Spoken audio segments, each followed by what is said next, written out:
Halo teman-teman semua, selamat datang di video seri diabetes pertama. Perkenalkan, nama saya Arif Purnama Muharram, saya dari Fakultas Kedokteran Universitas Indonesia. Seri diabetes merupakan playlist video di channel YouTube Diabetes Lab Project yang berfokus dalam membahas topik-topik mendasar mengenai penyakit diabetes, suatu penyakit yang juga dikenal di masyarakat sebagai penyakit gula. Pada video pertama ini, kita akan membahas bahasan mendasar mengenai apa itu penyakit diabetes dan mengapa diabetes itu bisa terjadi. Mari kita mengenal diabetes. Mari kita mulai bahasan dengan mengenal apa itu diabetes. Diabetes mellitus atau yang lebih dikenal dengan diabetes merupakan suatu kelompok penyakit metabolisme tubuh yang dicirikan dengan kadar gula darah yang tinggi atau kondisi yang kita sebut juga sebagai hiperglikemia yang dapat terjadi akibat gangguan pada hormon insulin. Hormon insulin itu sendiri merupakan suatu hormon dalam tubuh yang bekerja dalam pengaturan gula darah tubuh sebagai energi utama bagi tubuh kita. Ketika terjadi gangguan pada hormon insulin, baik gangguan pada produksinya oleh kelenjar pankreas maupun gangguan pada kerjanya terhadap sel-sel tubuh dapat mempengaruhi keseimbangan gula darah dalam tubuh yang dapat berujung pada peningkatan kadar gula darah yang signifikan. Kadar gula darah yang tinggi tersebut dalam jangka waktu yang panjang dapat menimbulkan kerusakan pada berbagai organ tubuh. Diabetes seringkali di masyarakat juga dikenal sebagai penyakit gula atau kencing manis oleh karena ciri khasnya berupa kadar gula darah yang tinggi.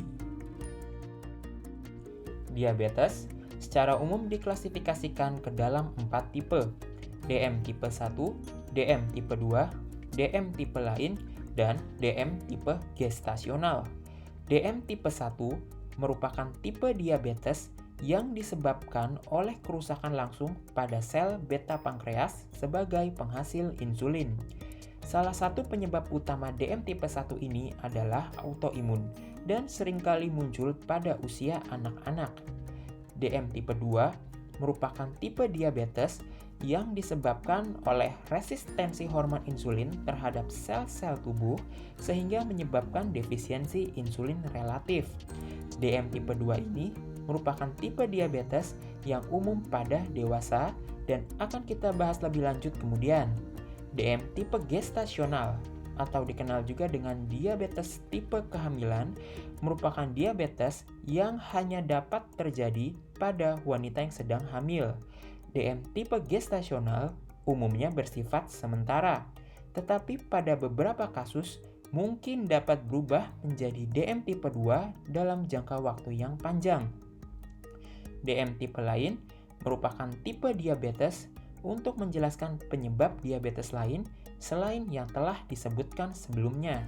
DM tipe lain dapat disebabkan oleh beberapa hal, seperti akibat efek samping obat-obatan tertentu, penyakit infeksi, maupun kerusakan pada materi genetika sel. Mari kita membahas sedikit lebih mendalam mengenai DM tipe 2. DM tipe 2 secara sederhana merupakan tipe diabetes yang disebabkan oleh resistensi insulin. Sebelumnya perlu diketahui bahwa agar tubuh dapat memanfaatkan gula darah sebagai sumber energi tubuh, tubuh memerlukan suatu hormon yang disebut sebagai hormon insulin agar gula darah dapat masuk ke dalam sel dan diproses sebagai sumber energi tubuh.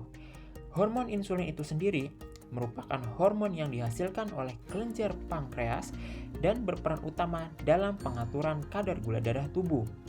Resistensi insulin merupakan suatu kondisi di mana respons sel terhadap kehadiran hormon insulin tidak adekuat. Ketika terjadi resistensi insulin, gula menjadi lebih sulit masuk ke dalam sel sehingga menyebabkan penggunaan gula darah oleh sel yang tidak efektif. Penggunaan gula darah yang tidak efektif ini mengakibatkan gula darah menumpuk pada peredaran darah tubuh yang berakibat pada peningkatan kadar gula darah yang signifikan. Inilah diabetes tipe 2. Diabetes tipe 2 merupakan tipe diabetes dengan jumlah penyandang terbanyak. lebih dari 90% penyandang diabetes merupakan penyandang diabetes tipe 2. Untuk lebih jelas lagi, mari perhatikan diagram berikut ini. Setiap hari, kita makan untuk memperoleh tenaga baru bagi tubuh kita. Ketika kita makan, makanan akan diproses oleh sistem pencernaan. Pemrosesan makanan oleh sistem pencernaan ini pada dasarnya adalah untuk memecah molekul-molekul yang terkandung dalam makanan. Salah satunya menjadi glukosa atau gula darah. Gula darah kemudian diedarkan melalui sistem sirkulasi ke seluruh tubuh untuk digunakan oleh sel-sel tubuh. Hormon insulin hadir berperan untuk membantu memasukkan gula darah ke dalam sel. Dengan bantuan hormon insulin ini, gula dapat masuk ke dalam sel dan diproses lebih lanjut untuk menjadi sumber energi baru bagi tubuh kita. Ketika terjadi resistensi hormon insulin, gula menjadi lebih sulit masuk ke dalam sel, sehingga menyebabkan gula darah menumpuk pada peredaran darah yang pada akhirnya berujung pada diabetes. Apa saja faktor risiko dari diabetes? Faktor risiko diabetes secara garis besar terbagi menjadi faktor risiko yang dapat dimodifikasi dan yang tidak dapat dimodifikasi. Faktor risiko yang dapat dimodifikasi merupakan faktor risiko yang masih dapat dicegah untuk mengurangi risiko terkena diabetes. Adapun beberapa faktor risiko yang dapat dimodifikasi meliputi berat badan berlebih, kurangnya beraktivitas fisik, tekanan darah tinggi atau hipertensi, kadar lemak tubuh yang berlebih atau dislipidemia, diet yang tidak sehat, dan perilaku merokok. Jika diperhatikan dengan lebih saksama, faktor risiko yang dapat dimodifikasi sangat berkaitan erat dengan gaya hidup yang kurang sehat. Simpulannya, dengan memperbaiki gaya hidup menjadi lebih sehat, kita dapat mengurangi risiko kita untuk terkena diabetes.